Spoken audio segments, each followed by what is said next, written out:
Welcome to my channel Nitesh maths hub में आप सभी का हार्दिक स्वागत है। आज मैं आपको चैप्टर 10 क्लास 9th के चैप्टर 10 का थ्योरम नंबर 10.3 बताऊंगा।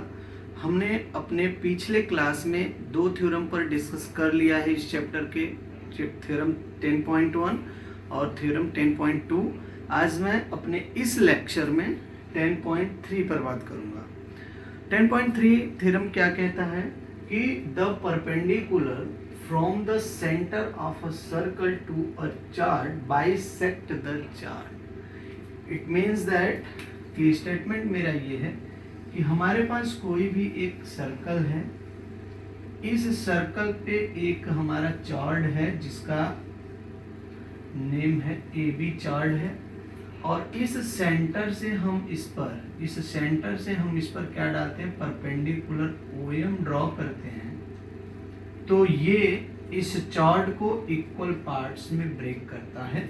ऐसा हमारा स्टेटमेंट 10.3 कह रहा है कि the perpendicular from the centre, मतलब सेंटर से परपेंडिकुलर ड्रॉ कर रहे हैं ऑफ अ सर्कल का, तो to a chart bisect the chart. ये चार्ट को क्या कर रहा है, बाइसेक्ट कर रहा है। ठीक है, चलिए यहां से हम इसको ऐसे ऐसे मिला देते हैं। ठीक, तो यहां से सबसे पहले गिवन कंडीशन है, या तो डायरेक्ट इसका प्रूफ हम देखते हैं। Let a circle of centre O, ठीक है, और यहां पर दिया है कि OM परपेंडिकुलर है AB के, तो प्रूफ दैट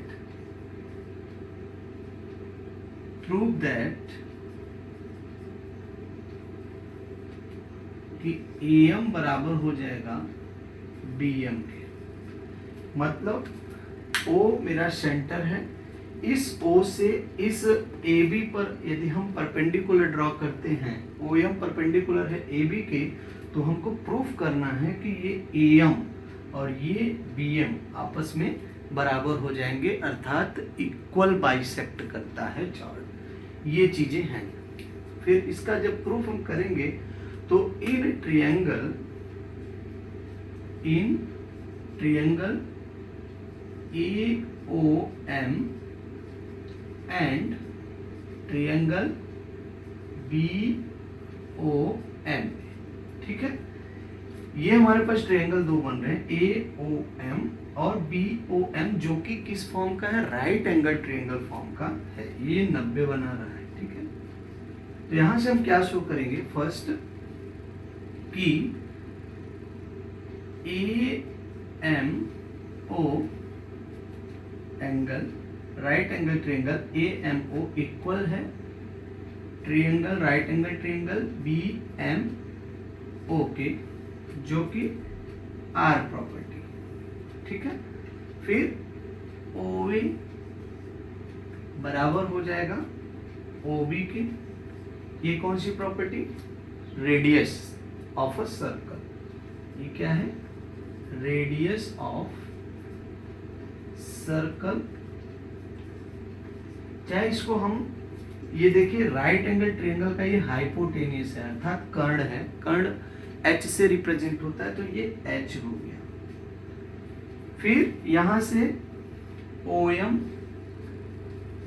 इक्वल है OM के, क्योंकि ये क्या है, कॉमन है, कॉमन। ठीक है, तो ये कॉमन है। तो हम आपसे बोले थे कि किसी भी ट्रायंगल का अगर कोई तीन चीजें इक्वल हो गई, तो भाई ये RHS प्रॉपर्टी से, ये तो साइड हो गए, सेम साइड की वजह से इक्वल है आपस में, तो R मतलब राइट एंगल इक्वल है, H मतलब इसका हाइपोटेनियस, जो कि centre of radius of centre है, सर्कल है, और फिर साइड है OM इक्वल टू OM के। तो RHS प्रॉपर्टी से, भाई RHS प्रॉपर्टी से हम यहाँ पर दिखा देंगे कि AM इक्वल है BM के। RHS प्रॉपर्टी से पहले हम ये कह दें कि त्रिभुज AOM कॉन्ग्रुएंट है त्रिभुज BOM के, और जैसे ही हम किसी भी दो ट्रायंगल को कॉन्ग्रुएंट दिखाते हैं तुरंत हमको जो प्रूफ करना होता है वो मिल जाता है। तो AM बराबर हो जाएगा BM के, मतलब इक्वल बाइसेक्ट कर रहा है, इसी को हमें प्रूफ करना था, हेंस प्रूफ। चीजें एक बार फिर से समझ लीजिए।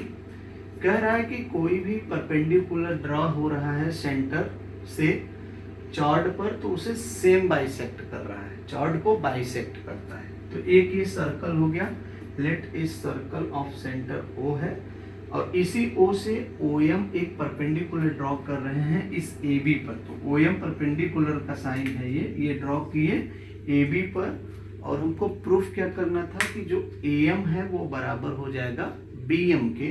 तो AM बराबर हमको BM के दिखाना है। इन त्रिभुज, in triangle, right angle triangle कह सकते हैं, ट्रायंगल कहिए, AOM और BOM में अगर देखा जा रहा है तो AMO इक्वल है BMO के बाय राइट एंगल से, और साथ ही साथ OA इक्वल है OB के, क्योंकि इस राइट एंगल का ये H है, ये भी H है, तो H हो गया। और OA, ठीक है, हाँ, फिर उसके बाद OM